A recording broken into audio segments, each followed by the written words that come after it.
Meantime, the White House reacting to the newly unveiled Republican proposal to replace Obamacare. Today, Senators Richard Burr, Tom Coburn, and Orrin Hatch unveiled their plan, which would repeal the mandates and taxes in Obamacare, while preserving benefits like pre-existing conditions. Well, listen to this. We haven't obviously seen a proposal. What I have seen in press reports suggests that this looks very much like just another repeal proposal, another attempt to raise taxes on the middle class, to keep uninsured Americans with pre-existing conditions locked out of the market, to raise costs on seniors, and to take away Medicaid from the millions of Americans who stand to gain coverage. That's Jay Carney's response. Meantime, Republican Senator Ted Cruz says the president should apologize for Obamacare in tomorrow's State of the Union address, specifically to the millions of Americans who lost their health care coverage because of the new law. Senator Cruz joins me now live from Capitol Hill. Great to have you on, Senator. Gretchen, it's always great to join you. So you expect the president to offer an apology to those 5 million plus Americans tomorrow night?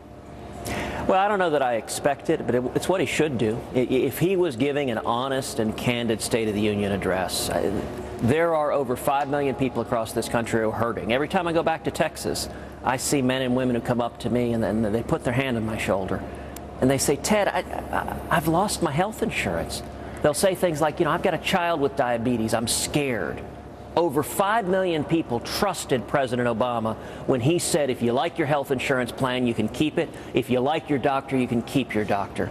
We now know that statement wasn't true. And if he was actually taking responsibility for his action, he would, number one, say, I am sorry. But then number two, and number two is much, much more important, he would act to fix it. You know, empty words don't mean a whole lot.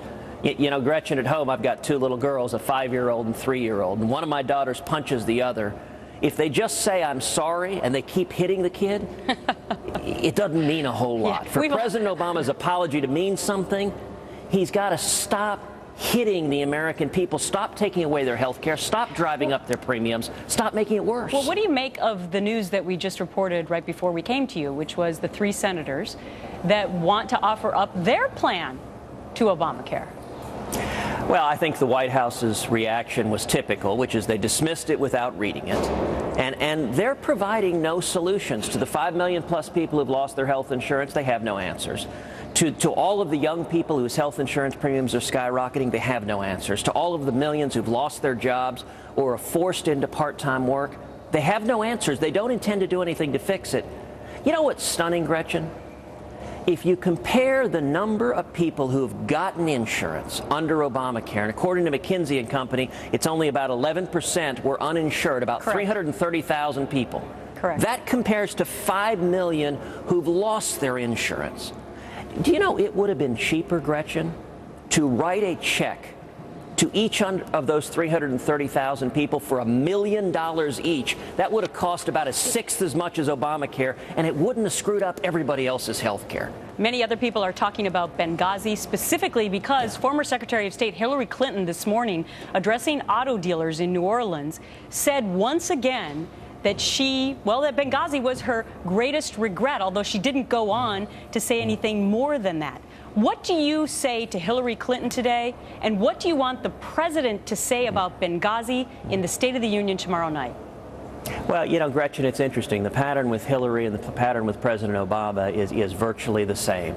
President Obama says, I'm sorry you lost your health insurance, but he doesn't do anything to fix it. And so Hillary Clinton today apparently says she regrets that 4 brave Americans lost their lives, that we lost the first ambassador in active duty since 1979, but at the same time, she doesn't want to do anything to fix it. If she really was sorry, then she would stand up and join me and 24 other senators calling for a joint select committee in Congress to investigate why our facilities in Benghazi were not secure, why we didn't respond to the reports of terrorist activities, why we didn't have military assets in place to protect our brave men who were serving there, and why nobody has been held accountable. Not a single person's been fired at the Department of State, and none of the terrorists who attacked us over a year ago have been brought to justice. If she was really sorry, talk's cheap. She needs to stand up and demand action. Well, what do you think the president will say, if anything, about Benghazi tomorrow night?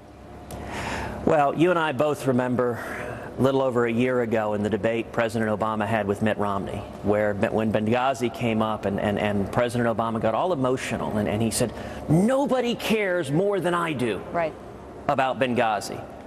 Now, to the best of my recollection, that was the last time President Obama ever uttered the word Benghazi.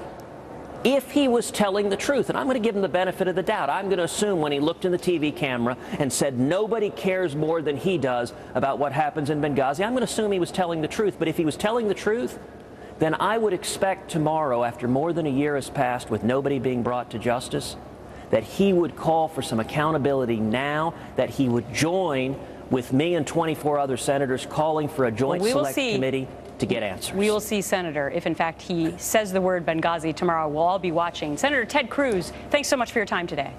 Thanks, Gretchen.